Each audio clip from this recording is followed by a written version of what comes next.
अगर 21 देशों की राजनीति एक साथ हिल जाए, बिना युद्ध, बिना हमला, बिना गोली, तो सवाल उठता है, क्या आज की दुनिया में ताकत अब हथियारों से नहीं बल्कि फैसलों से तय हो रही है? और अगर उस फैसले से भारत के दुश्मन बौखला जाए और भारत चुप रहे, तो क्या यह चुप्पी कमजोरी है या आने वाले तूफान से पहले की शांति? आज की 5 मिनट न्यूज में हम उसी फैसले की परतें खोलेंगे जिसने दुनिया की समुद्री राजनीति को उलट दिया। जरा सोचिए, अगर कोई देश ना युद्ध करे, ना हमला बोले, ना एक भी मिसाइल दागे, लेकिन फिर भी 21 देशों की संसदों में हड़कंप मच जाए, तुर्की गुस्से से कांपने लगे, पाकिस्तान को अपना नक्शा टूटता दिखने लगे, चीन चुप, 21 देशों की संसदों में हड़कंप मच जाए, तुर्की गुस्से से कांपने लगे, पाकिस्तान को अपना नक्शा टूटता दिखने लगे, चीन चुप होकर भी सबसे ज्यादा डरा हुआ हो और भारत पूरी तरह शांत रहे, तो सवाल उठता है, आखिर हुआ क्या, कहां हुआ और क्यों यह भारत के लिए गेम चेंजर है?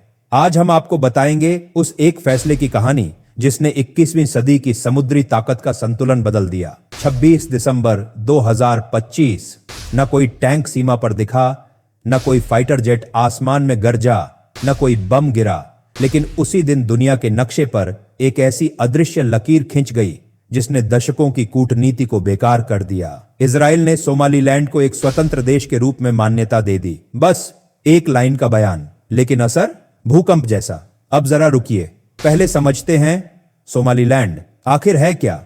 सोमालीलैंड कोई नया इलाका नहीं है। 1991 से अलग सरकार, अपना राष्ट्रपति, अपनी संसद, अपनी सेना, अपनी करेंसी और सबसे बड़ी बात, स्थिरता। जब पूरा सोमालिया आतंकवाद, गृहयुद्ध, समुद्री लुटेरों और अराजकता में डूबा था, तब सोमालीलैंड शांति से अपना लोकतंत्र चला रहा था। लेकिन 30 साल तक किसी मुस्लिम देश ने नहीं माना, किसी इस्लामिक संगठन ने समर्थन नहीं किया, ओआईसी पूरी तरह चुप रही। क्यों? क्योंकि सोमालीलैंड उनके लिए सिर्फ एक मोहरा था, एक बफर जोन, एक पावर गेम का हिस्सा। अब जरा दुनिया का मैप खोलिए। सोमालीलैंड बैठा है हॉर्न ऑफ अफ्रीका पर, इसके सामने है gulf of Aden, red sea, Suez canal का रास्ता, यानी दुनिया का लगभग 40% ग्लोबल ट्रेड, यूरोप एशिया का सबसे अहम समुद्री रास्ता, तेल, गैस, अनाज, सब यहीं से। अगर यह रास्ता बाधित हुआ, यूरोप की फैक्ट्रियां बंद, एशिया की सप्लाई चेन ठप, तेल की कीमतें आसमान पर। और अब तक यहां किसका दबदबा था?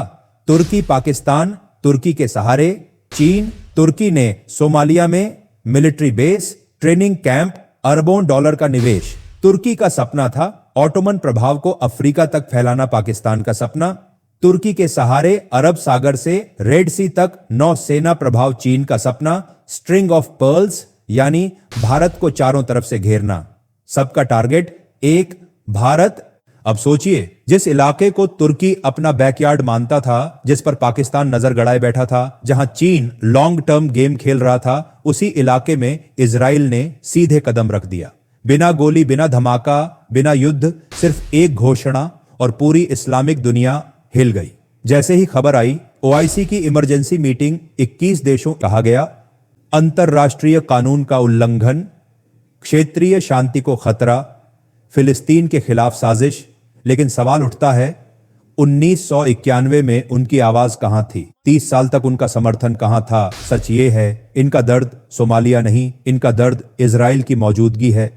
तुर्की को डर उसका अफ्रीका वाला साम्राज्य ढह रहा है, पाकिस्तान को डर आज सोमालीलैंड, कल बलूचिस्तान, ईरान को डर इजराइल रेड सी के मुहाने पर बैठ गया, सऊदी को डर ट्रेड रूट पर नया खिलाड़ी। इस डर ने 21 देशों को एक लाइन में खड़ा कर दिया। और भारत, असली खिलाड़ी अब आते हैं भारत पर। भारत ने क्या किया? ना समर्थन, ना विरोध, ना बयान, पूरी तरह स्ट्रेटेजिक साइलेंस। क्या भारत डर गया? नहीं, भारत इंतजार कर रहा है सही समय पर सही वार का। इजराइल भारत का वो दोस्त है जो मुश्किल वक्त में पीछे नहीं हटता। Kargil, Balakot, defence technology, intelligence और अब समुद्री रणनीति। इजराइल की सोमालीलैंड एंट्री का मतलब रेड सी में भारत के ट्रेड रूट सुरक्षित, चीन की स्ट्रिंग ऑफ पर्ल्स कमजोर, तुर्की पाकिस्तान गैंग उलझा, यानी बिना लड़े भारत का एक और मोर्चा जीत लिया गया। अब सबसे अहम सवाल, क्या यह सब अचानक हुआ?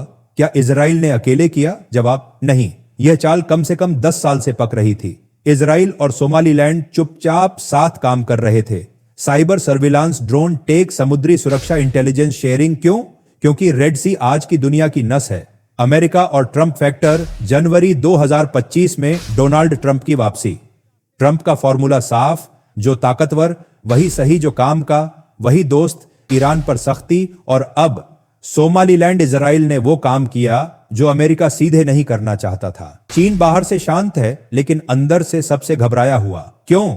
जिबूती में उसका मिलिट्री बेस, सामने इजराइल, पीछे भारत की संभावित एंट्री, ड्रैगन की गर्दन धीरे धीरे शिकंजे में।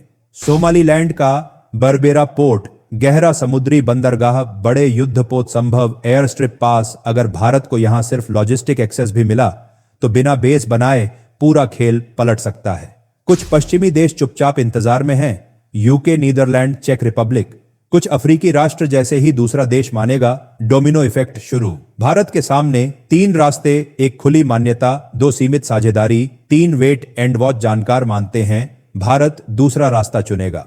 तो दोस्तों, 26 दिसंबर 2025 एक तारीख नहीं थी, यह एक रणनीतिक मोड़ था जहां बिना युद्ध, बिना खून, बिना धमाके पूरी समुद्री राजनीति बदल दी गई। और भारत आज चुप है, लेकिन इतिहास गवाह है, जब भारत चुप होता है तब चाल चल चुका होता है। यही थी आज की 5 मिनट न्यूज। अगर वीडियो पसंद आए तो लाइक, शेयर और सब्सक्राइब जरूर करें। जय हिंद,